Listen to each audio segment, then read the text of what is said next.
Welcome back to Normies Like Us, the podcast that reminds you it's hip to be square. In a very special episode, we'll be paying tribute to the king of normies, Stan the Man Lee. Excelsior! Hey, true believers, this is Stan Lee. We're all part of one big family, the human family, that moves ever upward and onward to greater glory. In other words, Excelsior! Hey normies, welcome back. As we said before, this is going to be sort of a little more of a dour episode, but I hope you'll hang out with us. We're happy to have you. This is Colin. Joe. Hey, greetings, true believers. It's Mike. Ooh, I like that. How you guys doing? Obviously, sort of a heavier day. My heart's feeling pretty sad. Yeah, I mean, the news came out in this last week that unfortunately we lost Stan Lee, one of the biggest cultural icons. Had a huge impact on all three of us, I know for sure. Oh yeah, it's a massive bummer, man. I think this is the most upset I've ever been about a death for someone who wasn't, like actually in my family. But it feels like you lost someone, very close to you, because he's been such a big part of all of our lives, since we were kids. Yeah, and is he sort of the last of those Gentile figurehead, that you see, sort of a Walt Disney type? Mr. Rogers. Mr. Rogers. I wonder going forward, we'll talk about it a little later, Marvel, DC, obviously the comparison there, but DC, did they have something like this? Bob Kane, the creator of Batman, wasn't really the Stan Lee type. He wasn't the figurehead. He wasn't the editor-in-chief of Marvel, or, like Stan Lee was of Marvel. It's just so different. It's just so sad when people say, what is the big deal about it? He was a World War II, the last of his generation, a guy who basically invented a type of way to write and create. Yeah, I mean, Colin, like you've said a handful of times, like he created a genre, like this is another one of those icons who did one of your big goals in creating. I'll never get there. An entire format. I mean, the comic books were not what they are today before Stan Lee. And without Stan Lee and the Marvel method that he created, we wouldn't have anything that we have today. Yeah, I mean, if you grew up, on this planet, right, in the last 20, 30 years, you're definitely ingesting some form of content that was the inception point was Stan Lee's brain. Yeah. You see in the Avengers, Spider-Man, all that. I mean, yeah, creating the genre, creating the visual language of comic books, or like taking it to that mainstream level. And, I think the real thing was taking superheroes or pulp characters and turning them into three-dimensional people that you cared about. Right. Like creating the X-Men, Spider-Man, all of these characters who go through so much emotionally that, you also get the action on the page. It's just that wasn't the way things were done before Stan Lee. Yeah, he's been on record as saying he got kind of bored with writing the typical comics. I think he got the job when he was like 19, right? And then he was like, I'm more interested in what happens when they go home after they get the bad guy. What's their life like God, I love after that? And it's like, that's the start of real drama and real compelling stories. In high school, he wanted to write the books. I mean, he wanted to write the great American novel. And, he said like, oh, I never got there. But it's like, man, you did something so much bigger and so much better. He took the principles of literature. He applied it to what was considered a dirtier, softer medium. Yeah. But, he made it so three-dimensional, like we're saying. He truly did the niche to normie. He took the pulp, comic books and turned them into an empire of entertainment, stories, worlds, everything. It's unbelievable. This can mean something. It can mean something for a long time. He really was able to see to the future. It's the American myths. I mean, these are our Achilles and Hectors and Agamemnons is your Captain America, Incredible Hulk, Spider-Man, like these mythic figures who teach us right from wrong. And they stumble along the way too. They're flawed, much like the great Greek heroes. He invented the modern mythology of America. It's insane. And it's not like he created it and walked away. You know what I mean? Like Stan Lee, for all 95 years of his life, was working. I mean, he never stopped creating. And like, that's something I really admire. It's not like he created Spider-Man and wrote Spider-Man for a couple years and then walked away. I mean, he was involved Literally up until right when he died. I mean, the Avengers 4 cameo has been shot. We will see that in theaters. Thank God. Speaking of the cameos, what's your favorite Stan Lee cameo? Because he's done a ton of them, and it is sad that we lost Stan Lee, but we also want to celebrate what an awesome dude he was. Yeah, I mean, I guess it's important to say, like, it is Thanksgiving, and I'm definitely thankful for everything that Stan Lee gave us. He was 95 years old. His wife died last year, and also at least if you believe in that type of thing, like, they're together again, and like he lived a long, healthy, full life. So you can't be too sad about There's it. no way I'm No. going at 95. There's no way, I'm not going to make it unless I get a robot this body. generation. Well, yeah, maybe we'll go the opposite way. Maybe I'll live to 295. Right. You're still too young, but yeah. The king of cameos. I mean, I'll king of jump in. cameos. I'll say right now, Guardians 2, when he is in that astronaut suit up there, with the Watchers. I've said on this podcast a million times, I love the Fantastic Four. Guys, that was sort of his big first gem with Jack Kirby, the introduction of Fantastic Four. People don't even realize Black Panther appeared in those issues, the Inhumans. Scrolls. Thank you. It was sort of the comic book to introduce people to.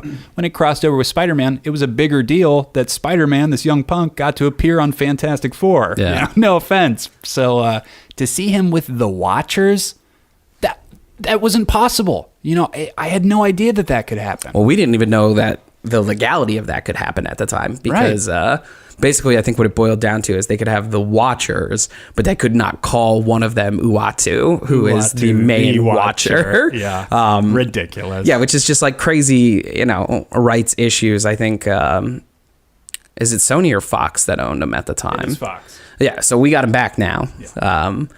I say we like I'm invested in the MCU, but emotionally for sure. But you also brought up Jack Kirby and Steve Ditko, like these collaborators that Stan Lee worked with over the years. Like they've all been gone for a minute. So it's nice, I guess, that they're all buddies hanging out together now. Yeah, people are kind of talking and saying now that maybe there's going to be hidden Mickeys. Do you guys know that phenomenon at Disneyland? There's hidden Mickeys, the symbol of what Mickey looks like, the shape of his head. In the architecture and stuff. Yeah, little drawings, little paintings all over the place in the architecture, plants. They'll do crazy things like that. So there's been a throw out that maybe Marvel going forward will do hidden stands, like little, pictures of him in the background of certain scenes, drawings, statues, things like that. Here's what I want. You just hit the nail on the head, Joe, by listing off the kings. I want Stan Lee, Joe Simon, Jack Kirby, Steve Ditko, the Big Four. Yeah. CG them. It's unfortunate. Give them the Princess Leia. I know that's sad, but give them the Princess Leia from Rogue One. I want them next to Uatu 2, and it's saying okay, Eternals, go back to wherever you were going. And it's there they were. They're the makers of the universe. Okay. I was a little concerned when you were pitching the Princess Leia Some treatment. ghosts and ghouls. But no, that's a good way to set it off. I It could be wanna done honor 'em. tastefully. Definitely. Yeah. I mean, that's, the Mount Rushmore of modern comics right there. For Marvel especially. But, those guys have done a lot for DC as well, too. But and I would like to say, the modern comic book, really just comic book movie fandoms can be pretty toxic. The DC fanboys versus the Marvel shills, that stuff is it's out there. Insane. In the real comic book industry, that was not a thing. Yeah. DC was just as devastated by the loss of Stan. Oh my God, Jim Lee, a guy who worked with him 1,000 times, Yeah. who was the head of DC now. You don't think he's going to reach out and say, "Oh my God, the DC cinematic subreddit." They had an entire post where people were just like, "Wow, oh my God." Again, because you kind of wonder about the relationship of what did they have for sort of a past figurehead. Adam West makes cameos and stuff. Yeah, is he sort of there, Stan Lee? I don't know. Not, I mean, in some way, I guess, in that he was kind of like this grandfather figure, but but maybe just Adam the West Batman. didn't create Batman. No, just played him. Stan Lee created everybody. Yeah, I don't think there's anybody that you can really compare Stan Lee to as far as the amount of characters created and just the staying power of those characters. I mean, there wasn't one before, and there won't be another one after. I've been saying, thinking back about Stan Lee's legacy this week, that he's way bigger, more impactful than George Lucas is. As much as Star Wars is the great global phenomenon, I don't think it can touch the Stan Lee universe. Everything that man has touched is so huge now. So it's been there for longer. You hate to say it because people say, oh, just the movies or whatever, but it's like, no. People who have loved these comics have loved them longer than Star Wars. So, Stan Lee is the American Shakespeare. I mean, this guy created the archetypes that we know today. That's could not be put any better. The American Shakespeare. Let me keep getting you guys cameos. What do you guys say here? Oh yeah. We need to get into those. There's so many to choose from, but it's got to be Spider-Man 3. Spider-Man 3? Yeah. So a divisive movie, but a good cameo? I can't even remember. All right. So let me pitch it to you. Please, yeah. Peter Parker is walking down the street. He's just saved Gwen Stacy from dying in... I forget how even the building falls, but there's a falling building. He saves Gwen Stacy. Walks by Times Square and he sees that Spider-Man's getting the key to the city. So he's looking at it, kind of smiling. Stanley walks up to him and says, I guess one person can make a difference. Nuff said, and then walks away. Whoa. Nice. See, in my mind, that's like maybe Stanley knows he's Spider-Man. Oh, I think, Stanley, I think in all of these movies is a The nod one to the above audience. all. Yeah, to be like, oh, that's not just some guy. That's Stan the man. That's the Watchers.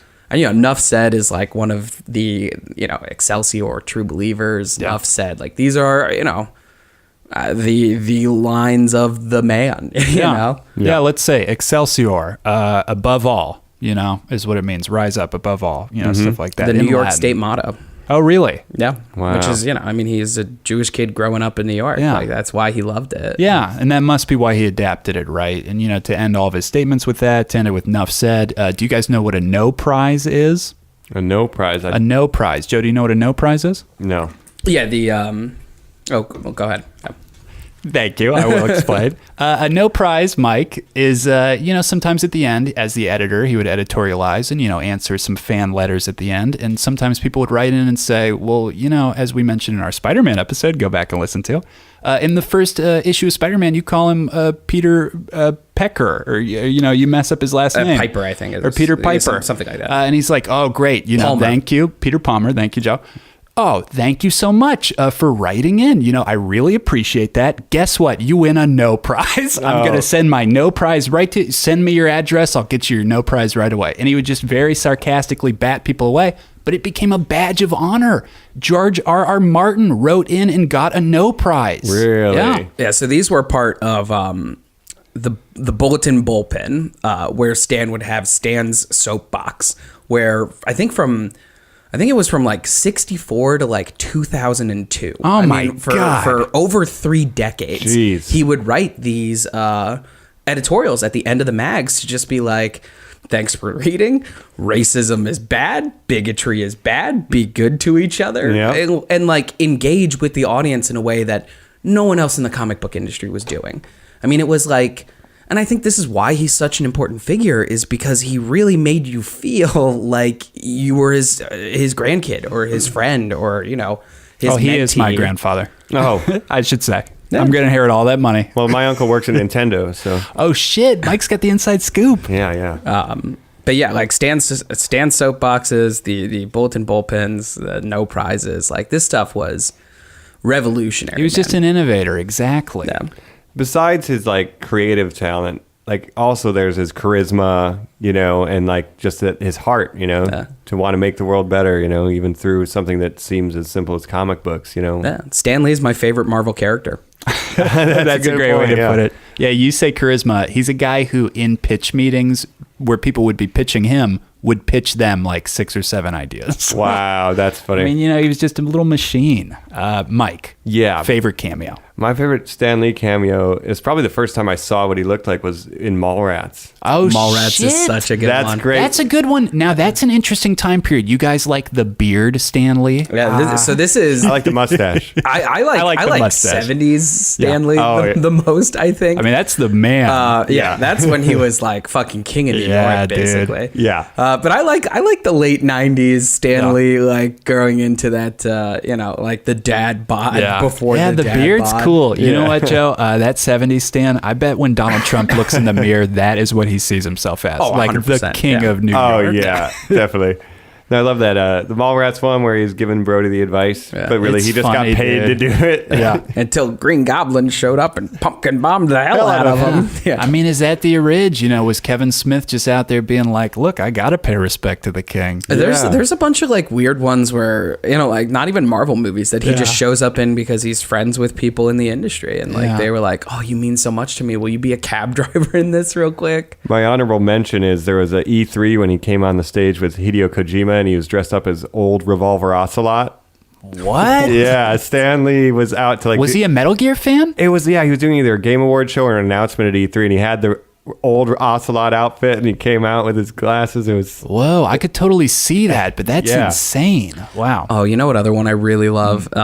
The last episode of Spider-Man the Animated Series. Look, if we're doing special shout-outs, Joe, you're reading my mind Yeah. because obviously that's the best cameo. So if you've never watched that show, if you're a little too young for that one, go back and watch it, man. It is some of the best episodes of Marvel television. I would say maybe slightly below, but on par with Batman the Animated Series. Yes, we've complained in the past that X-Men the Animated Series is a little too fast. Yeah. Spider-Man has sagas, so it really slows down for a Yeah, the season-long pace is a little story more, arc. Yeah. Manageable. The X-Men ones, I mean, it feels like you're fucking on LSD. You Yes, try to watch those seriously. now. Really quick. Whoa, who's that? But in the final episode, it's after they've done like a Secret Wars arc, and we've seen all these different Spider-Men from all these different universes, and we go to our universe where Spider-Man is a comic book character created by Stan Lee, and Spider-Man meets Stan Lee, and they go he web takes him out swinging through New York. swinging, Yeah. Oh, then he's like, I always wondered what this would be like. Yeah, and Yeah. it's so great. I mean, it's just such a great, like, like no one really treats me like a hero where I'm from. I'm just trying to do the right thing, and you made me a hero. Yeah. And he's And like, he says, "Yeah, in well, my you're right." eyes, you are a hero because it seems like you make a lot of people happy. And he Yeah. says, well, wow, yeah. And they just have a nice conversation. Yeah. Like, what is Wow. And that? that's the end of my favorite TV show from when I was a kid. You know what I mean? Like Yeah. that's Even though we Who never is that see for? Mary Jane ever again. Yeah, so yeah, I'm she's just losing my disappeared. mind about that. Wow. But I guess Stan Lee's there, so that's okay. I mean, with great power comes great responsibility. This is like a quote that's attributed, like, people don't even know where it came from. Like, some Yeah. people don't, it's like just feels like a thing. Like, oh, that's just a good thing to do, right? Like, that's Stan Lee. with I great mean, power, there must also come great responsibility. Yeah, Stan that's Lee. him, right? Wow. Yeah, I mean, doesn't that feel something so much more like what Superman would say? Not a troubled kid in New York. Yeah, right? But to have that creed to live by, it's so much more powerful. But that was the thing. I mean, you didn't. Stan Lee made you feel like you didn't have to be Superman. You could just be a troubled kid and still be a hero. You Yeah. could relate to That's the key. You're the right. characters around you. They're superheroes, but they're still human. Yeah. It's not an alien Kal-El, okay? They're An human. illegal immigrant. Yeah, Oh, taking our no. superhero jobs. No. In Iowa, the farmers are here. Anyway. Kansas. Yeah, they're humans. They're superhumans, but they're human, and their humanity is what you connect to, and that's what he brought out of it. And we mentioned before about how the sidekicks were just like whatever characters, and like really taking the young, hero, like making that the focal point with Spider-Man, on the Spider-Man Yeah, episode. it was all Stan Lee, man. Oh, yeah. Connecting the audience, right? Yeah. Again, you hate to swat and take sides, but the side character in a DC comic is probably going to be the partner of the lead. The side character in a Marvel comic might be that character's psychiatrist. Yeah. Yeah. I mean, it's, it's not Batman and Robin. It's Spider-Man and his boss, J. Jonah Jameson, who fucking terrorizes His him. poor aunt who's Yeah. like barely holding it together. Yeah, I mean, I would say the worlds that Stan Lee built. I mean, like he said when he was little, he wanted to write the great American novel. Like you did so much more than that, Yeah. man. You wrote the great American characters. Whoa. Like you created archetypes that have lasted and will last generations, you know? Yeah. Like, Yeah, there are a lot of times where I sit down to write something and I think this guy's more of a Submariner type. We joke, but no, I totally get that. yeah, I mean, it's Colin, your true. father collected Yeah. Marvel comic books. Yeah, think you about collect that. Marvel Yeah, comic yeah, books. I'm stuck Our kids forever. will probably collect Marvel comic books. But they'll never know. They'll never be able to. So before we dive into the comic books, Yeah. just for our last general thoughts in this portion, did you guys ever get to a con? Did you ever get to see the man? You know, anything like that? I was in the same building as him several times. Never got to meet him. At a comic convention? Yeah, Yeah, but never at a panel. uh, Damn, and I never got a signature or anything. yeah, never met. Yeah, him. I never got to That's meet him. like, you know, that's him and the boss. It's like Yeah. the day the boss goes, Yeah. it's gonna be a Don't real even rough one on say, me too. God, knock. But Come on, like, Bruce. you know, Yeah. never meeting Stanley is probably like one of my biggest regrets so far. Yeah, you almost wanted him to be frozen. I mean, it's No. like 95. What could we do? He But, does, yeah, like, you know, God bless him. I don't have any grandparents left. You Yeah. know, like you know, Likewise. we're all Yeah, like much in our younger. 30s. Yeah, you know, exactly. like You're right. Went much younger than he did. Yeah, like Stanley to me, like, you know, he was like a grandparent, you know, like he was this moral figure who would show up in your life and you could watch interviews with him and tell you right from wrong. And, you know, Yeah, you would see him give college graduation speeches where he's like, you know, don't let some idiot tell you can't do what you want to do. And, you know, it's like, Yeah, he did what he wanted. All right, well, let's dive into where he started. Let's talk the comics, normies. I had never intended to get into the comic book business. You know, I wanted to be a real writer. So I thought, well, it'll be a temporary job. I'll just stay long enough to get some experience, and then I'll get into the real world. But it became so interesting, and there were changes every day. There were new things happening, and I was learning new things. And before I knew it, I was there for 50 years. Welcome back, normies. We're talking Stan Lee again on a sad, sad episode of Normies Like Us. But first, let's talk the man's history. We're talking comics, which Stan Lee, of course, had so much influence on. But first, he was known as Stanley Lieber. He was born on December 28, 1922, the son of Jewish immigrants. He had only one brother, Larry Lieber, who was a future Ant-Man writer, of course. They grew up during the Depression, completely poor, where he found escape, you know, going to the theaters where they would watch double features for a nickel and watch old Errol Morris movies, and especially Robin Hood. You know, he saw a hero, you know, Robin from the rich, given to the poor, grandiose, big. He just thought, like, but this guy also has troubles. You know, he's very interesting. He's an outlaw. He's on the run. I love that. This is what I love about this. So, of course, he wanted to start working as a writer. As we talked about, he wanted to go to college and be a novelist. Unfortunately, of course, because of the times, he could not do that. He served in the army, but when he came back home, he had an in as an assistant at Timely Comics, where he was working under Captain America creator and Timely editor Joe Simon. and he got the job through his uncle, who, very who was cool. working at Timely. And we should say, when he was in the army for World War II as a veteran, he was known as the playwright. He was doing God. cartoons. He was, fixing stuff up. I mean, he was kind of just like the same Stan we've always known, just in the army. He was one of, I think, like 9 people to ever be called like playwright in the army. Wow, that's kind of like a Biloxi Blues. Were you guys ever Neil Simon fans? He passed away, of course, this year as well. We're Destroyed losing by that. too many good ones this year. I know, right? Yeah. So young Stan, of course, started to work his way up. He wanted to write, and he got his first job for Captain America #3 as a text filler for Captain America Foils: The Traitor's Revenge. So right before we started recording this, I watched a video with Adi Shankar, the producer behind Castlevania, who's kind of a goofball, but has a video at Comic-Con where he was going around just interviewing people. One of the booths there had this comic book, and he said, "Oh my God, like this must be like just let me guess, like how much this comic book must go for." You know, a little lower range, but can I get you guys to guess real quick? Was it graded like in plastic? It or- was a 3.5, I believe. Okay. Mhm. And we're So on the lower end, but you know, of course, how many issues of this before? And this Yeah. is the first ever appearance of Stan Lee as a credited person in a comic book. Captain America #3. You want to guess first, Joe? I'm When gonna I guess, say lower end, I'm just saying don't shoot for $1 million. Let me put it that Yeah. way. Got Keep it. in mind it's a comic book. Yep. Yeah, I'm gonna guess like between 15 and 25 grand. I'm going to say $1, Bob. No. I think I'm going to go a little bit higher. I'm going to say 100K. The first ever credit. If it's graded as a 3, though, that's probably worth a little bit less. So if it's a 3, yeah, maybe that 20K is about right.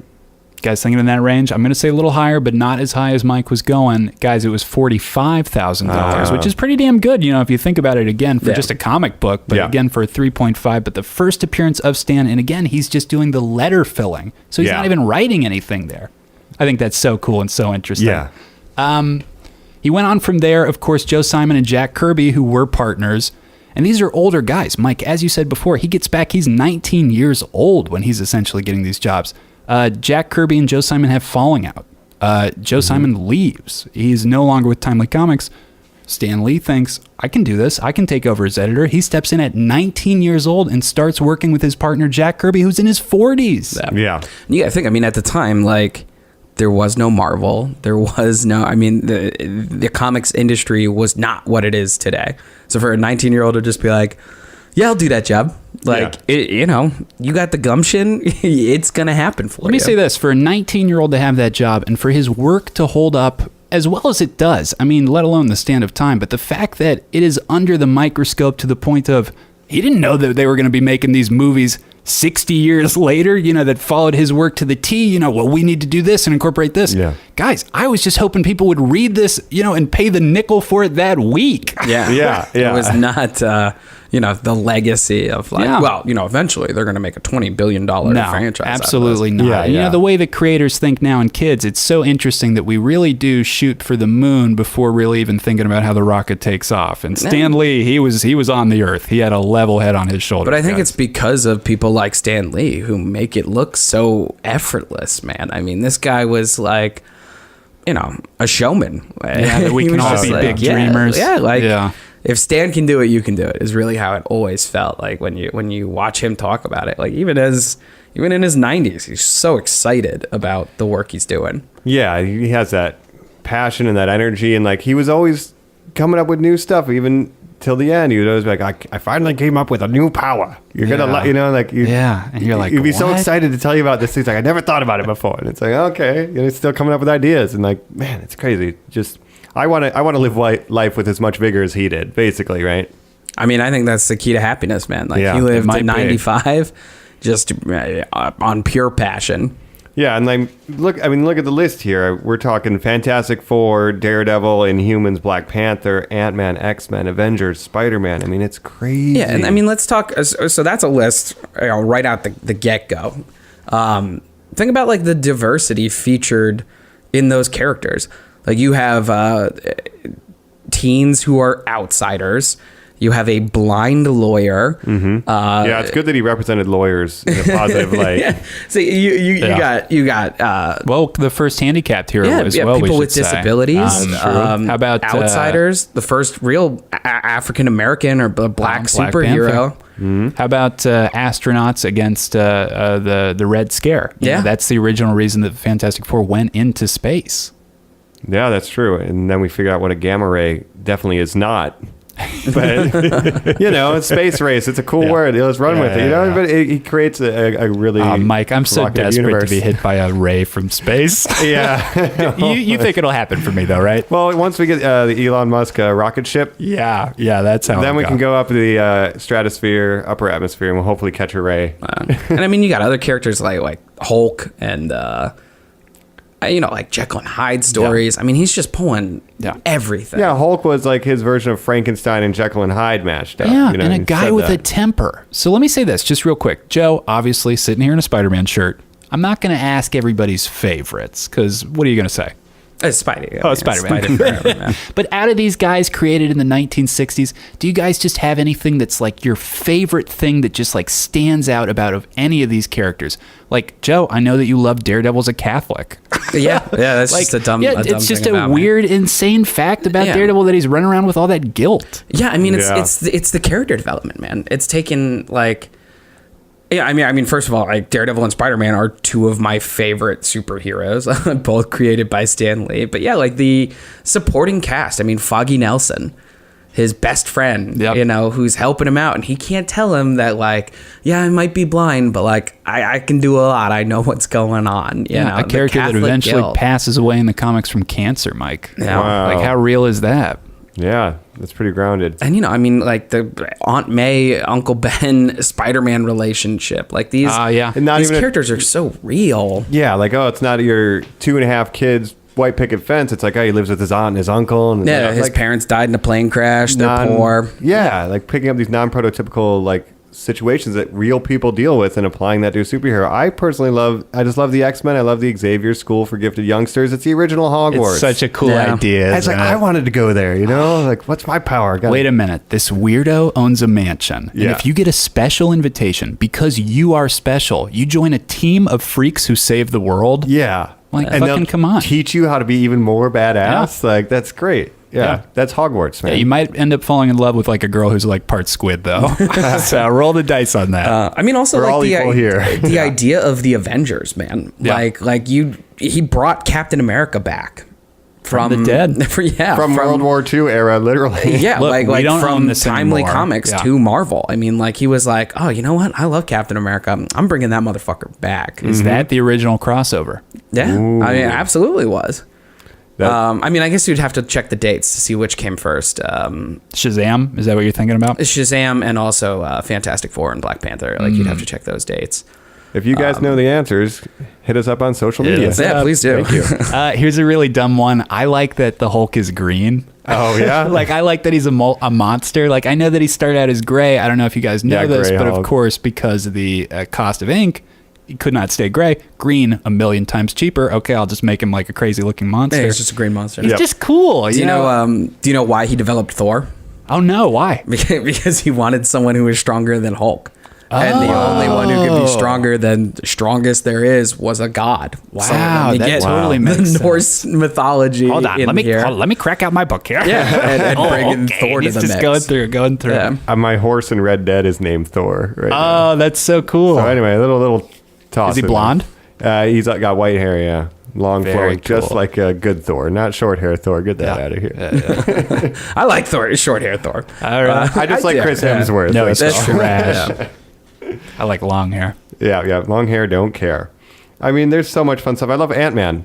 Yeah. He what a shrinks. weird guy. Yeah. It's Yeah, and to awesome. invent that with your brother, you know, and it starts Invent that out with in your brother, and Strange also Tales. like you That's got true. Wasp in there. It's a Tales to family, Astonish. a family book essentially. You know, you got a husband and wife duo in there. Kind of Bonnie and Clyde, Robin Hood-esque. Yeah. They do some heists. It's fun. And he loved like the old classic heroes like that, like Robin Hood. Like that's, you know, Jekyll and Hyde. That's where he was getting all this inspiration. Yes, and we should also say the other kind of genre he loved, coming from that book, Tales to Astonish, Ant-Man, was mostly monster stuff. Like, he loved old-timey cryptoid, you know, like weird Godzilla-esque things that would just attack Like almost cities. Cthulhu type Yeah. monsters. Oh, can I talk about one of the earliest ones? The monster from Planet X. Do you know his name, Mike? No. Groot.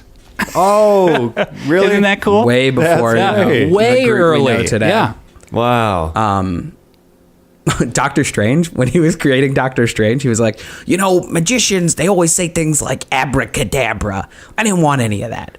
I wanted to make up my own catchphrases. Oh my God. So like every fucking crazy artifact in the sanctum. The like, hoary hands of Hogarth. You Yeah. know, he'll say things like that yeah, all it's the like, time. oh, that's It's literally just crazy something alliteration. he created. Wow. Like, could you imagine just being like, yeah, I'm gonna just put this on the page. Like, I got the fucking balls. Yeah, Just put this out here, and people are gonna love it. Yeah. Even to be a character that we can do an impression of takes a confidence. Yeah. You know. Yeah, I mean, pretty to me, cool. like he is such an inspiration beyond just his writing, but in his confidence. You know, like you said, Colin. Like I shoot for the stars because of Stan. You know, like I don't think necessarily like one thing at a time. It's like, well, this could be this, and then this connects to this. And it's like that's how he was. I mean, it was always something bigger. It could always be something better. You know, you could always keep going. Hey, do you guys think you'll age into one of those old guys like him and Jack Nicholson who just wear sunglasses the entire time? I think I'm 2 years away. Dog. I think I'm basically there.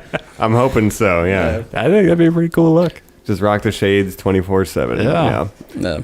Oh, man. I like also, like, he's mentioned how he created Spider-Man. He's like, I saw a fly on the wall, and I thought, what if a hero could crawl on the wall? Oh, my And it's God. Then I thought, fly man, that's not good. Like,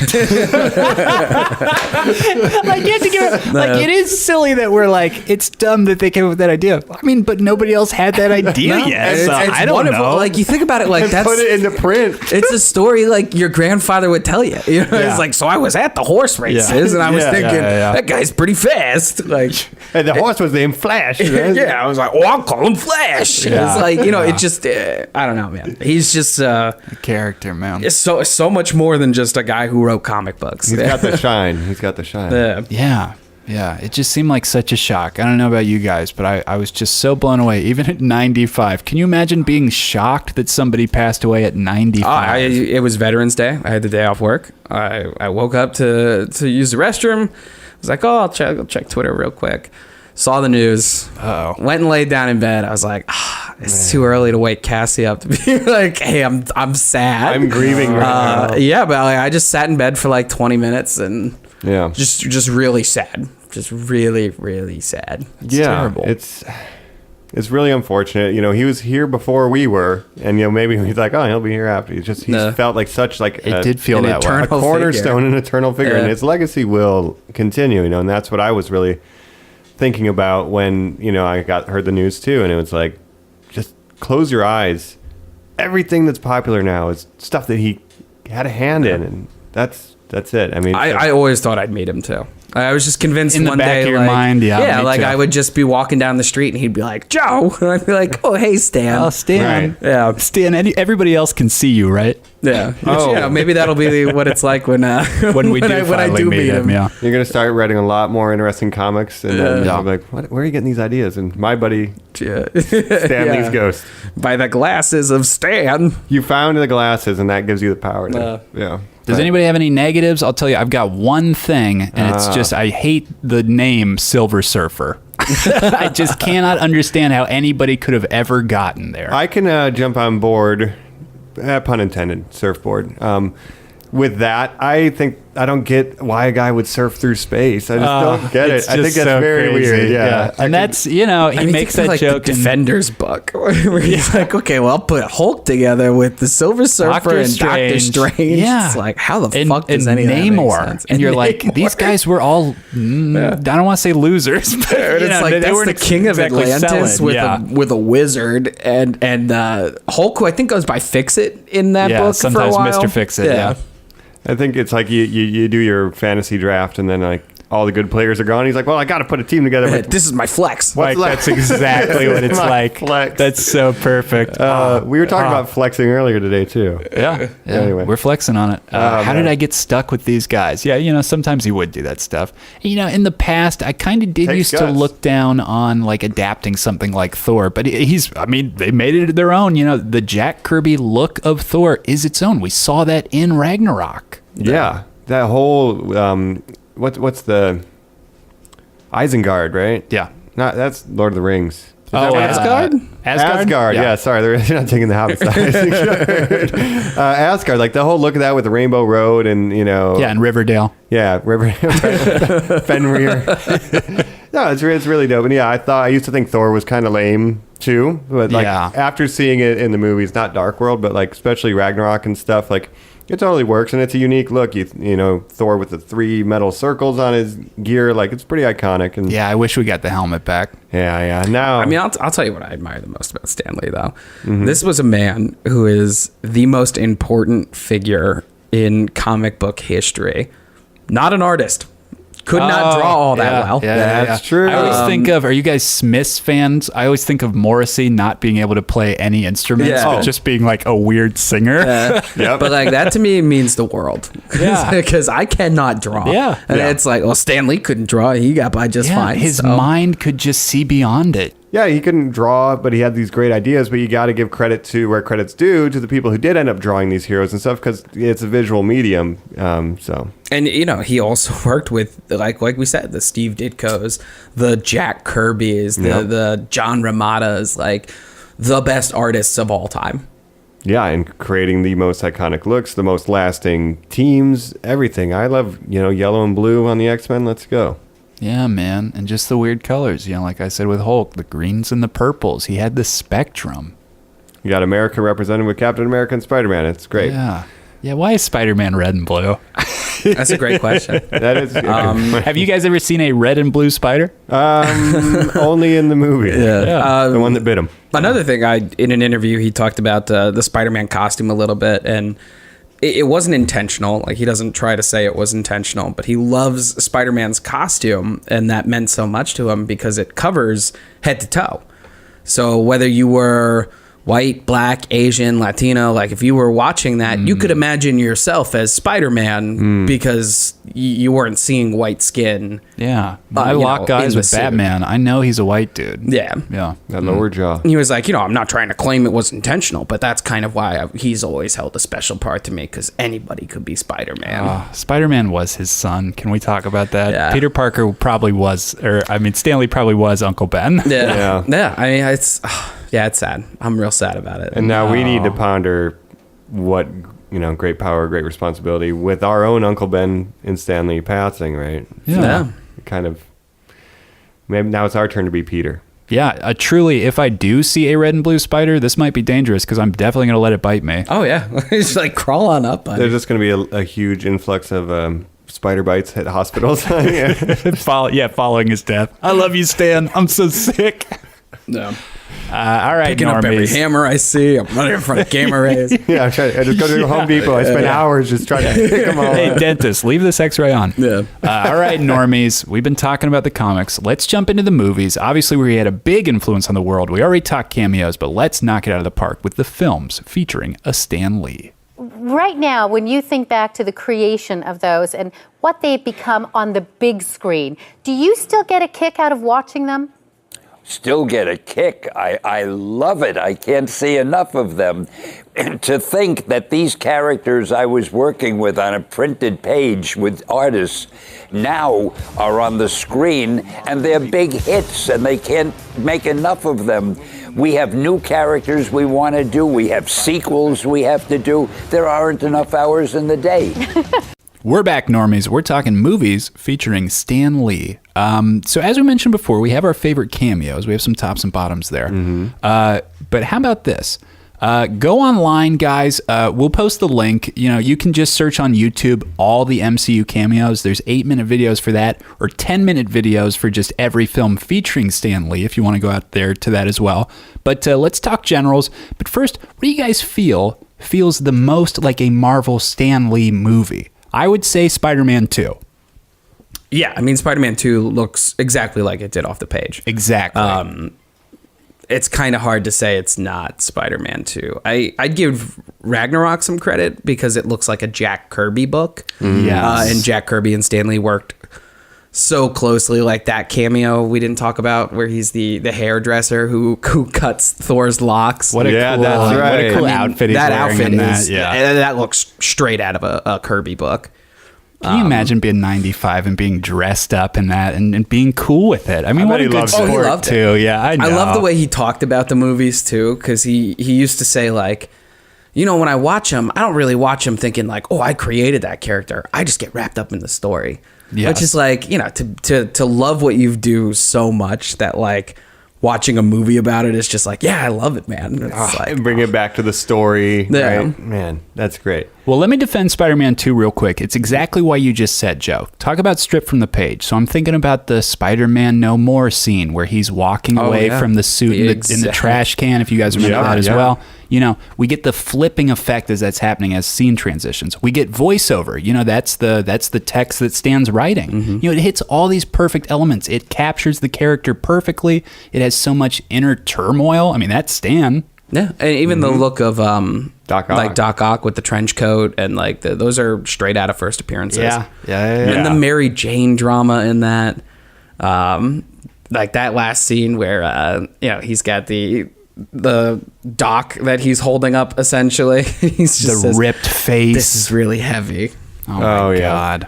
Having not been a huge comic book reader, it's hard for me to target like what would be the most Stan Lee of the movies, but I definitely see that argument for Spider-Man 2 just because, and that was my favorite Spider-Man before Homecoming. Yeah. But even that feels less like straight from a comic book page. Like Homecoming Yeah. feels like the Marvel MCU, and even that feels maybe a little bit different than straight from the comic books. Yeah. I mean, like the early 2000s comic books movies were different than the ones they're making now, which were obviously different from the, Incredible Hulk TV show of the 70s and with the Daredevil and Thor appearances that they had there. And he's in the finale of Incredible Hulk too. So cool. Have you guys He's ever on seen the the trial. crossover with Daredevil? Yeah, that's Yeah. the episode that he's in. It's so Nice. cool.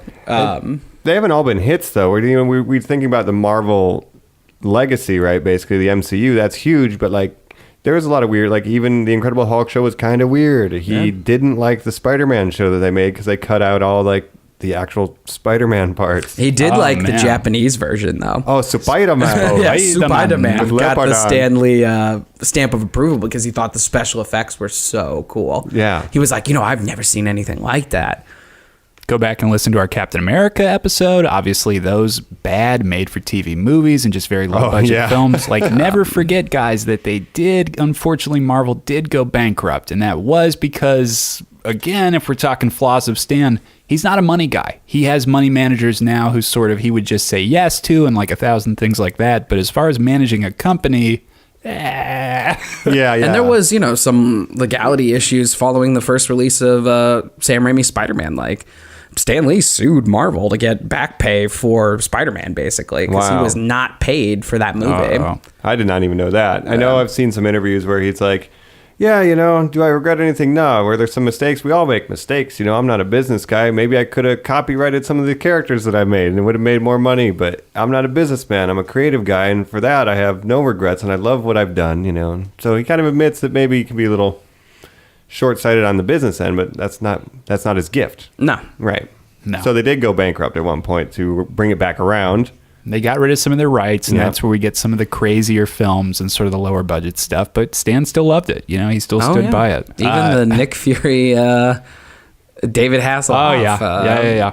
TV movie. Yeah. And, Mike, you were saying you're not as familiar with the comics and maybe you don't know, but I know in your heart you love the Josh Trank FF film or whatever that, or Fan Four Stick or whatever that. Fan And Four you Stick. wouldn't say that was the most like the comics. How about the Punisher with Dolph Lundgren? Yeah. Oh, yeah. Even better, where he's never actually called the Punisher. Yeah, I know. Or wears a skull shirt. Yeah. Can we talk about the 2000s Fantastic Four, which I think might comic booky. It In might have hindsight, to I be love his it. best cameo because he plays an actual character. He plays the mailman that delivers to the Baxter Building, who was featured in the comic books multiple times. Yeah. And he loved that character. I mean, it's a guy, again, that he invented.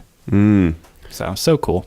Is the Jessica Alba Fantastic Four, is that in the running for most like a comic book? Because it is kind It's of fun and goofy. Yeah. it's pretty goofy, It's yeah. there for me. It I really feels like it. It's up there. those early Fantastic Four books, maybe.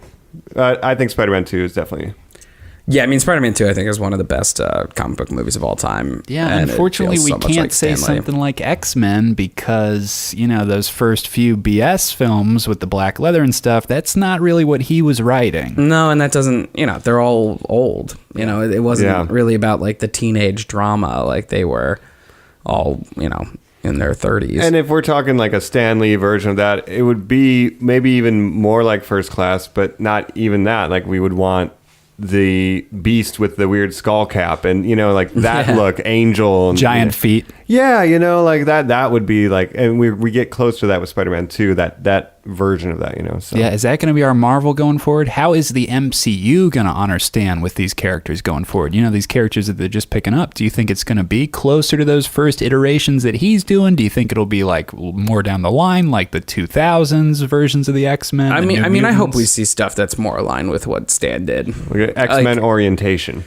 We've already, done Yes. some of this other kind of changes and the black leather. Like, just give me the fucking suits, man. That's like everyone loves Wolverine and Hugh Jackman, but we never got to see him in the suit, bub. Yeah. Yeah. Also, he's not short.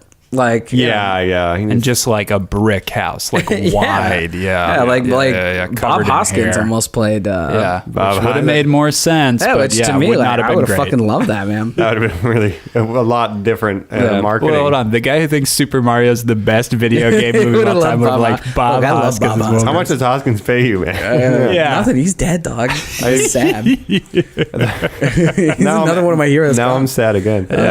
Roger Rabbit. I mean, come on, Bob Hoskins. Oh yeah, that's true. He gets a pass. Welcome forever. back to Hoskins Cast. Yeah. All Hoskins all the time. All Hoskins all the time. Next week we'll be talking all about Hook. Oh man, you're right. You just have all of these at the surface. I'm loving it. Dog, I love Bob All right, Hoskins. guys. If you want the Patreon episode where it's all Bob Hoskins, let us know. Let us know. There would be no Normies Like Us cats without Stan Lee, because 100%. we would be out of episodes already if he never 100%. created anything. Yeah, and we should, just a side note from me and Joe, we had originally pitched like 5 years ago, just doing a podcast called The ABCs of Marvel. The first character we wanted to talk about was Ant-Man, and specifically Stan and his brother, So, yeah. That's it's great. It's all we've ever thought about. That's all I mean by that. And if you guys would be interested in ABCs of Marvel as like Patreon content, I think that's a great idea. Let us know, write in, because that's definitely something we would love to talk about. Because, like you said, Colin, this guy created all my favorite things. Yeah. I got enough to say about him. Yeah, There's probably enough there that you could go through the alphabet a couple of times and then some. that was the plan. Yeah. That's great. All right, so shout out some other cameos. Simpsons. Do you guys remember the episode of The Simpsons where he comes to the android's dungeon and the comic book guy is just like, Bart at one point says, Stan Lee's still here? And comic book guy says, Stan Lee never left. That's right. probably one of my favorite moments ever. He takes a Superman book off the shelf and replaces it with an X-Men book. Yeah. Oh, so Yeah, that's good. great. Yeah, and at one point he tries to turn into the Incredible Hulk. Like, you're not the Hulk. No. That's right. He goes crazy. He believes he's the Hulk. Right. Oh man, that's so good. I mean, what a good story. Mallrats is such a good one. I'll mention that. Yeah. Yeah. Mallrats is super great. I mean, he's done 21 some odd in just the Marvel movies. And then, Yeah, and just the Marvel movies. That's not including Just the like, Marvel I'm making movies. a geek movie. Like, if I could just get Stan for 10 minutes. oh man, we could have him as a guest. Yeah. I love, we mentioned off air that like the Daredevil cameo is really fun too. with I love Ben that Affleck. one, yeah. That's probably the best thing about the Ben Affleck Daredevil. Is the little boy Daredevil who stops him from walking in the Saving street. him. Yep, he just has Very that- cool. His favorites, of course, X-Men Apocalypse. He got to do with his wife Joan a year before she passed. It's just them standing there looking up at green screen chaos. Yeah, he's holding her. Yeah, it kind of makes me mad that he says that's his favorite, but I totally get it. Yeah. He also was a really big fan of the Deadpool, the first film where he played the DJ at the strip club. Again, it's not MCU. Come on, Stan. Respect the big thing. He won't pick the MCU ones, right? Yeah, right. there you go. His wife also played Madam Web in the Oh, that's right. Joan TV voiced show. Madam Web. cartoon? in the cartoon, and shit. they loosely based her look off of Joan, and Who was a like- model. Yeah, and can we talk a little bit about so Joan and Stan is like the true love story Of our generation? It really is. Stan was famous for saying that like he never really thought about his own life, going against the advice that every writer gets of like, think about your own life and write what you know. And like he would kind of write bigger stuff than that. He said the only time that he really did that was the first time Peter Parker sees Mary Jane was the first time that he saw his wife. Oh, man. So he hit the jackpot. Yeah. Wow. And, Wow, Tiger. Like he went to go on a date with her roommate. And he saw her at the door and was like, "You're the woman I've been drawing my entire life. I'm my so in love God. with you." And they were married for 45 years, and then she died. man. And I took her death hard. I'll be honest. Really? Like their relationship was so inspiring. I mean, like how many people in this world meet the girl of their dreams and say, I've been drawing you my entire life. You are the Mary Jane Watson to my Peter Parker, which I created. Right. All right, so is Stan big enough for a biopic? We've seen the fake posters online of Bryan Cranston. Right. Other people have pitched Tom Holland, Spider-Man himself, looks exactly like young Stan. So what would you guys like to see? I mean, Joe, I just love that story that you told. That's the movie. Yeah. I would want to see something very different. I don't really care for biopics. Him they're not going really my like, type and of thing. this is the first Spider-Man. Like, that's not what I want, right? And No, not you guys. I would either. want Yeah. stuff that like has some fantastical elements to it, though. Like, I would want to see like, you know, Maybe some of the characters would be talking to him. yeah, Maybe like he give would me see- Spider-Man maybe having it would a be part conversation animated. with Stan Lee. Like Birdman. Yeah, like I would like to see something more akin to that. Whoa. That could be cool. Yeah, the characters that he's creating are. But that's just, interacting. because like biopics are just not really my thing. Yeah. Like I'd rather see something that honors how creative he was and talking- makes something different. Well, is this, I was just going to ask quickly, is this going to be Disney's, Marvel's, the Stan Lee story? That is where I start. No, would it would not, because there's a bunch of weird legality rights with his other company, POW Entertainment, which is not associated with Disney, but just Stan. Right. Okay. And I think they have the rights to doing any sort of biopic. Okay, because that would definitely affect the outlook of it, basically, the outcome.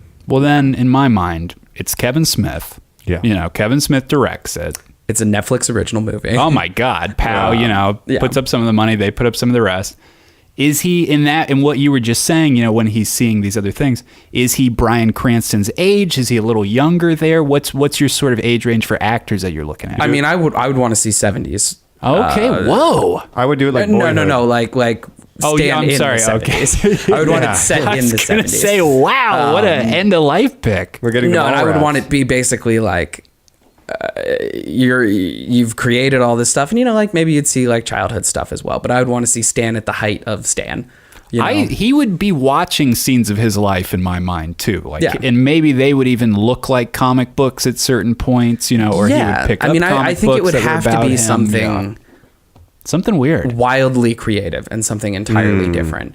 It would need to, to me, you would need to have Stan Lee talking to Spider-Man at some point. Like you Damn. would need to have, even if you got the guy who did the fucking voice from the animated show, and it was a cartoon of like a Ditko straight out of the comic, 2-dimensional He's just Spider-Man hanging having there a talking to conversation him or with him. following him, Yeah, yeah. like I would want to see something like that though. I'd want to see fantastical elements that really kind of honored like this guy changed the way comic books were made. He should, if you're making a biopic, you should change the way biopics are made.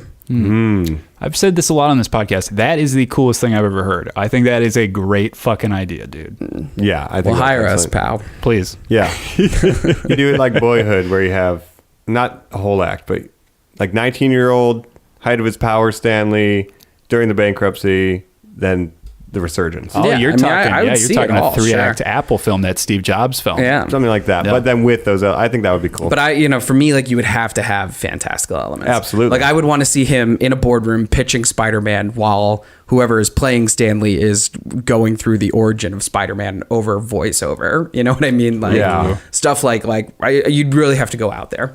yeah, like really like make his pitches come to life. Yeah, Like, because that's what Stan did. I mean, that's what he did in the room. painted a picture for you, and you just show that to the audience. That's really brilliant. Okay, here we Yeah. go. Yeah, And it would have to be called Excelsior yeah, it would have to. or True Believer. Jordan True Peele. believer. I like that. Jordan Peele, of Key and Peele, does an incredible Stan Lee. I mean, talk about like a weird person doing an impression. But, Yeah. I'm just thinking about the man now. Ah, I love him. He's fun to impersonate. That. Yeah, he is. It's just fun to be him. I mean, let Yeah. alone think about him. Oh, because it's like, like I said, he's everybody's grandpa, man. Yeah. Everybody knows Stan. Everybody loves Stan. It always seemed like he was living his best life. Yeah. You know. All right, well, let's jump out of these. I love all that, guys. Reach out to us, Normies, if you've got any other favorite cameos, any favorite movies that Stan appeared in, any ideas about what you would want about a Stan Lee movie. But now, let's jump to something else he loved to be a part of, video games.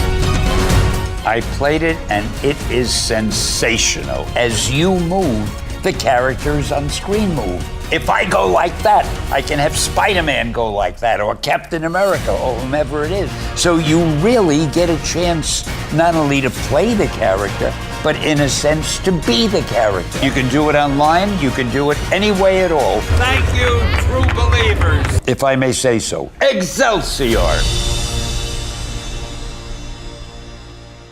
We're back, Normies. We're talking Stan the Man Lee. And we're talking about something, I don't know if he liked to play, but he certainly liked to appear in as well. We're talking Stan in the video games. He definitely seemed to like to jump in wherever and however he could, from the movie cameos and a lot of video game cameos too. My memorable one is he narrates the entire Spider-Man PS1 game. So. And then the sequel, he's taken over by Bruce Campbell. So I kind of remember that being like, and him also making cameos in those early Spider-Man films, being like, oh, this is like two of the coolest guys on the planet. Yeah. All my heroes cameoing in my favorite things. Yeah. Spider-Man cameoed with Bruce Campbell and Stan Lee. It's pretty good. Yeah. It's groovy. But I'm going to go through, I got a list here. I'm just going to list some off. Hit me if these are some of your favorites or if you know anything about them. Yeah. But we've got, like you just said, he narrates Spider-Man game and the sequel, Spider-Man 2 Enter Electro, and in 2010, Spider-Man Shattered Dimensions. So those are just 3 Spider-Man films that games that he narrates throughout. Yeah. And Shattered Dimensions is pretty cool because that also, got a look at 2099 and Noir and all these, the ultimate version, the amazing version. Yeah. So you that's saw, right. kind of years before the Spider-Verse that you could do a Spider-Verse. And before this Miles movie. Yeah, I had no idea. I obviously in the cartoon they had like the Madam Web arc. The Secret Wars. Yeah, the Secret Wars, and Doppelganger and stuff. So I didn't know about like Noir and stuff. So that was really cool in that game. I was like, oh, and then there's like a whole Noir sort of universe almost. Yeah, right? where the whole part of the game's in Sepia Town. Yeah. Yeah, I wish they had Spider-Ham though. And I want Side to scroller. on the Spider-Man 1 game, he says symbiote. Or I don't even know how to pronounce it because of the Venom 'cause trailer. of the movie. But he says Symbiote. symbiote, right? Symbiote. I don't even know how I say it now. But anyway, we had clarification from Stan Lee that it's definitely not symbiote or whatever. So They said it weird in that fucking trailer. symbiote. I think it was a symbiote. Yeah. Anyway, so Do you guys remember playing that game? that though? attached himself. yeah. Playing that game, doing those missions. I remember being the Tobey Maguire version who's wearing the wrestling outfit who goes after the guy who shoots Uncle Ben in the beginning and doing those missions and just hearing Stan's voice and just thinking like, I'm in it. I am Spider-Man. Yep. So cool. I like, obviously we can't just talk about Spider-Man. There's Ultimate Alliance I like a lot too. But Ultimate Alliance 2. Lee makes an appearance there on screen in the game as a senator. Right after you do a mission, he walks up and says, "Excelsior, you saved me. Oh my God." Yeah, which is like, it's a part of the whole Civil War arc that they're doing in the game. So it's like perfect. Yeah. And we've mentioned before, Joe, that we stayed up an incredible night, maybe a little out of our minds, playing the Ultimate Alliance games all the way through. So what a little reprieve after a couple missions to just sit back and see a cinematic with There Stan he Lee. is. Yeah, exactly. Give me another beer. I'm losing it. He's on the screen. if we were listing every Stan Lee related video game, we would run out of time in this universe, Yeah. But we did mention in the Simpsons cameo he wanted to become the Incredible Hulk, and the Lego he can turn transform into Stan Hulk. And those are some of the coolest games, Mike. I don't know if you guys have played them or what your experiences are with the Lego Marvel games, but you save Stan. That's a mission on every mission, and if you save him enough, you get to play him like you're saying. I think it's like if you all the abilities. do 5 of them, you unlock him. So cool. Yeah, 'cause I mean, it's like hidden stands. Like I remember there's one where you're in like Daredevil or Deadpool's like club, and you find him, and you had to like have like certain powers to unlock certain areas because the Lego games are all puzzle based, and I remember that being like the thing I wanted. Incredibly repetitive, I should say too. Yeah. I never played the second one. Oh, it's great. I love it. I got it on the Switch. And, saving Stan's one of the coolest parts, and shooting lasers out of his eyes and then transforming him into a green guy and then also being able to fly around. It's like, yeah, that's the Stan I remember too. Yep. He's got them all. That's pretty great. Not to bring it back to Spider-Man, but he's got the Spider-Man PS4 cameo where he is in the restaurant when Mary Jane and Peter Parker reunite for the first time in 6 months.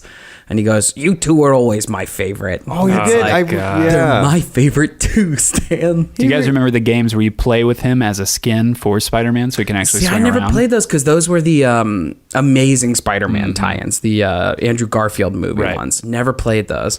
Yeah, I didn't touch those. Wonder if I should get those now just to play Stan. Probably don't hold up. I would say, Joe, don't you think that Spider-Man PS4 will probably drop a free DLC here in a minute, I would hope adapting so. That'd that be so concept? fun. Yeah, why not? Yeah, that could make some sense. They gotta throw a model together, come up with a couple side missions. Yeah. Well, they have fans of that game are going fucking insane over the goddamn Raimi suit. They want the Raimi suit so bad. Oh, really? Oh, really? That's Yeah, Just the popped out webbing is what's so cool about I don't that. know. Hot The take. I eyes don't are want any more of the shiny. fucking movie suits, man. Like, Yeah. I don't even need the Infinity War, the Tom Holland one. I'm not here for Really movie bugs me Spider-Man. too, yeah. But with the DLCs that they're putting out, they do 3 each time. And we've got one more of those coming in December. So if one of those 3 could be Stan. Was Stan the man? I want wonder. doppelganger. I want 6 arms. That would be really spider cool. head. I think there's certain ones that they're holding off on. Right, Like, I don't I'm think sure. we'll get the symbiote suit or any of that until the sequel comes out. And, then stuff's going to be different. Yeah. But I How hope about we that, get like, Stan Carnage, before the sequel. The superior Carnage-y sort of. Yeah, I think we'll takeover, get all maybe. that kind of Yeah. stuff. Or Web of Spider-Man, I should say. Yeah, like down the line. Because, there's a tease at the end of the game for some stuff moving forward that could head in that direction. Ooh, interesting. He definitely spends a lot of time around Spider-Man properties. Yeah. Is that his favorite? Does he have a favorite? Oh, Has he it ever was. said- That was his child. Okay, Yeah, so yeah. legit. That's why. And we do have the Spider-Man episode. If you like Spider-Man, go and check Go back that and out. check of it out, course. readers.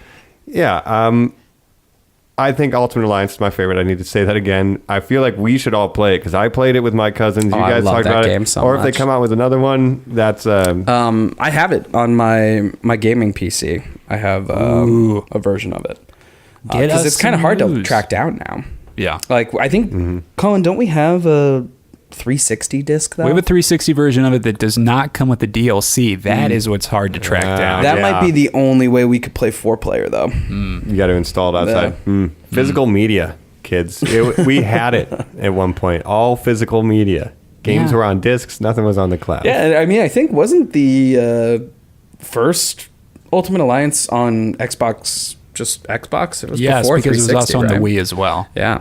That's a really big jumping in point for me to learn about characters, like you said, that I never heard about. Oh, yeah. I love that series. Because I never read, but I would sit and look at the bios and the character pictures, and like you would collect the cards, and even the loading screens would be like such cool imagery of the heroes and stuff. Oh, yeah. And the solo missions you could unlock, like for each hero, and it would be like, oh, I'm Mr. Fantastic, and I'm gonna go against fucking Arcade or something like Yeah. that. Like learning about these characters that even as a comic book fan at that time, I did not know every one of those. yeah. I think the compendiums that those games have, like in the menus, once you unlock like all the secrets and Yeah, stuff, and they're just really the great. bios, it's like an encyclopedia of Marvel like lore That you can play through. Yeah, I will give you the best mechanic for these games as a fan of these series. This was, again, pre-cell phone where you were just able to look all this stuff up. The trivia. They would have the Oh, trivia yeah, that challenges. was They would give you awesome. experience to pay towards the characters to level That's them right. up. You just sit around like an idiot. My brother and I would memorize facts about Marvel because it would pay off for us. Yeah, and we would know so much of it to begin with. Yeah. And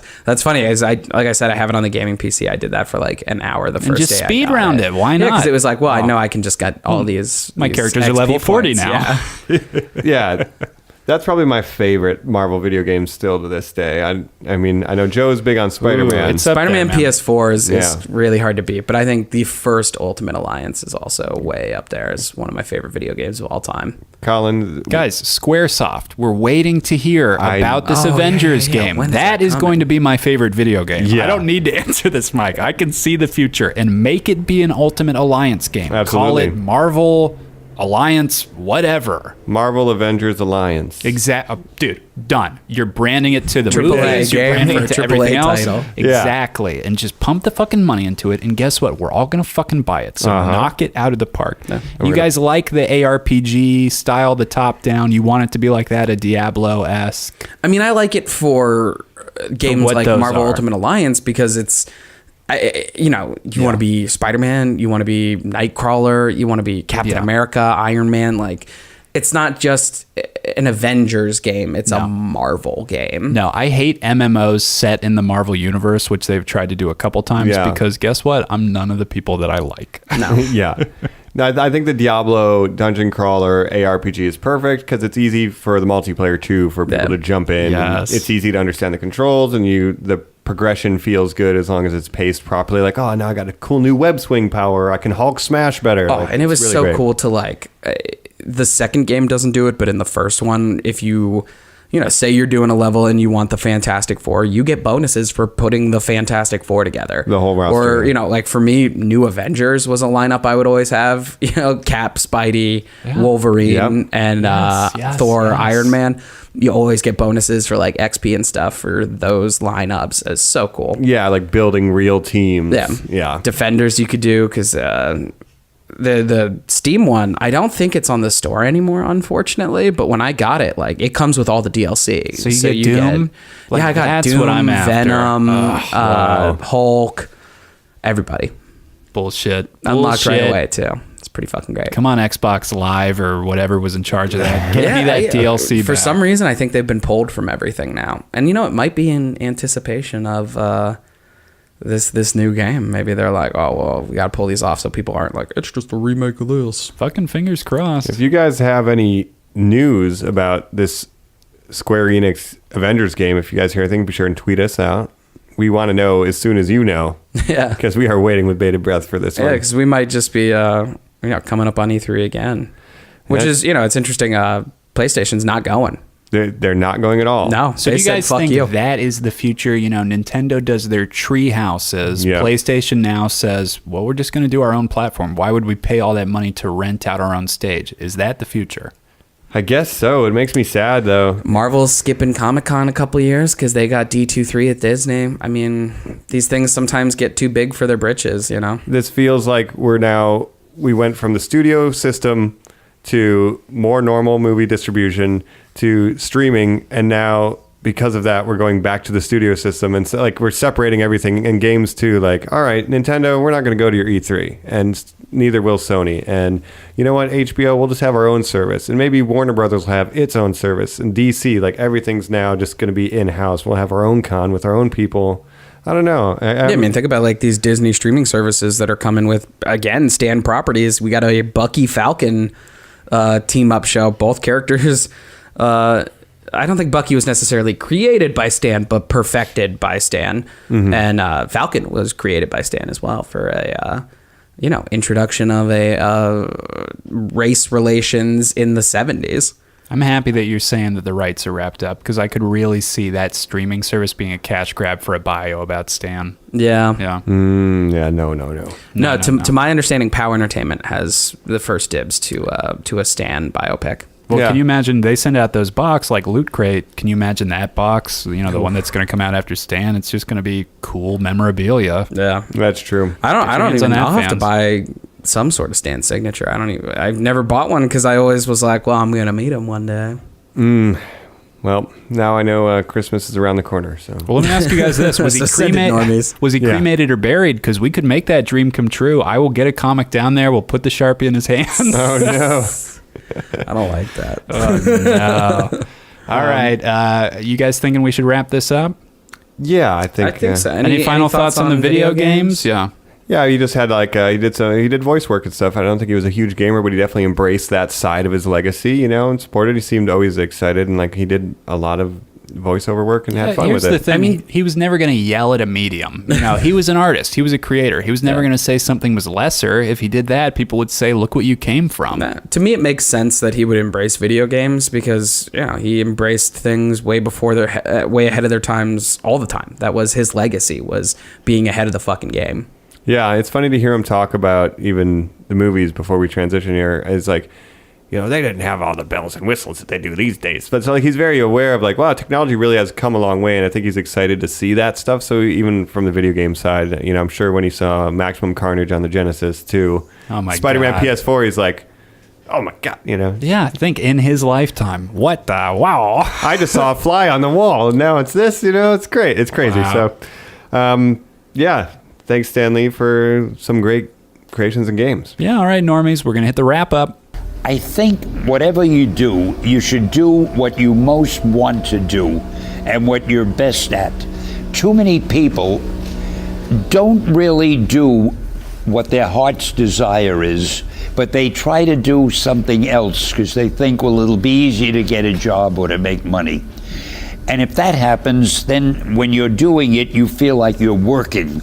But if you do what you really want to do, you feel like you're playing. I think you have to do what you do best and what you enjoy, and then you have a better chance.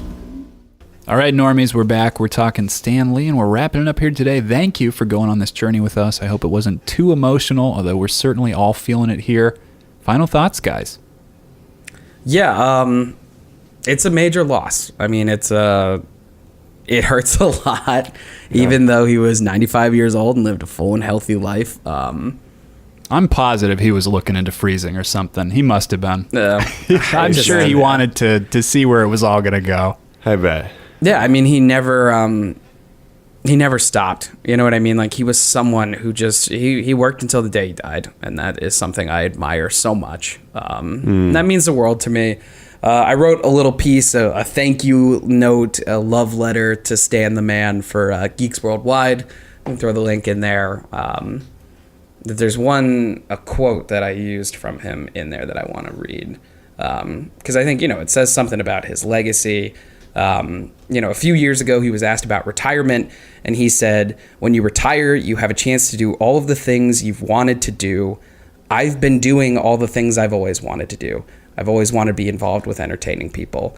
And I'm glad that you felt that way, and I hope you understand the joy and entertainment and inspiration you brought to so many of us throughout your years." So, enough said. That's great. And we're going to definitely put the link for the Geeks Worldwide article if you want to read the whole thing. I mean, yeah, it's a loss, and you worry, sometimes, what happens to these properties now that Dad's gone, you know? God. And you hope that they're going to find their way into loving arms, and they will be treated with respect, and, in a way that Stan would be proud to see them continue on, basically. And so that's kind of my hope, and it's a huge loss to, America, to pop culture, to creativity, to artistry in general. And he will be missed, and we will never forget, truly, because we're so surrounded by his legacy each and every minute of every day. No, we'll always be true believers, wouldn't you say? I always will be. Oh, yeah. I just think about, how much it took and how much it must always take on a person to be a celebrity is so extreme, but to be a guy as old as he was, still always working, always, putting in the time, in front of huge audiences, rapt at every word that he's saying, just waiting on it. And to have the charisma to command those gigantic seas of people, I mean, that takes a hell of a personality and a real special guy. And to have the voice to voice out intolerance and hate and say, ignorance is ignorant, and the only thing you can do about stupid people is expose them. They are little and we are big. Yeah, Stan's soapbox, the commitment to social justice, the Stan Lee Foundation, which supports literacy and the arts throughout the ages. His contribution to culture in general is just, it cannot be overstated. Yeah, never a dirty word to him, social justice. Never. Always the right thing to do. Honesty, a Jimmy Carter-esque person maybe. And it's just, again, what a loss to the world. So reach out to us, Normies. Let us know how you feel. Obviously, it's very hard for all of us, and we're sorry if maybe you're taking it pretty hard as well. But no, there is that light at the end of the tunnel that maybe he is happier out there. Who knows? And it is the Thanksgiving season. I'm sure a lot of you are traveling. Please do so safely. And if you like this episode, if you love Marvel stuff, we have a ton of episodes in the back catalog. Spider-Man, X-Men, Captain America, Infinity War, all of those wouldn't exist without Stan's influence, and they're all a part of his legacy. So if you like this one, go back and listen to some of those. Yeah, they're a little higher spirits, too. We do apologize. Yeah, a little less sad. Yeah. Happy holidays, Normies. Rate, review, subscribe. Check us out on all our social medias. It really helps us out. Guys, anything you want to plug here specifically? Just, be sure to check us out on iTunes, as Colin said. Also, Patreon should be coming through soon. Meanwhile, enjoy your time with your families. And I just want to summarize Stan Lee in 3 words. I would say character, charisma, and creativity. Damn. I love that. All right. Well, guys, this has been Colin. Joe. Joe. And Mike. Thanks for listening, Normies. Happy holidays. Excelsior.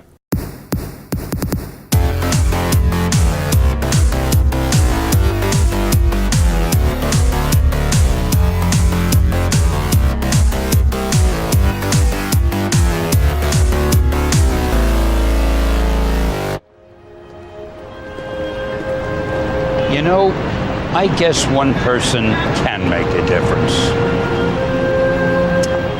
Enough said.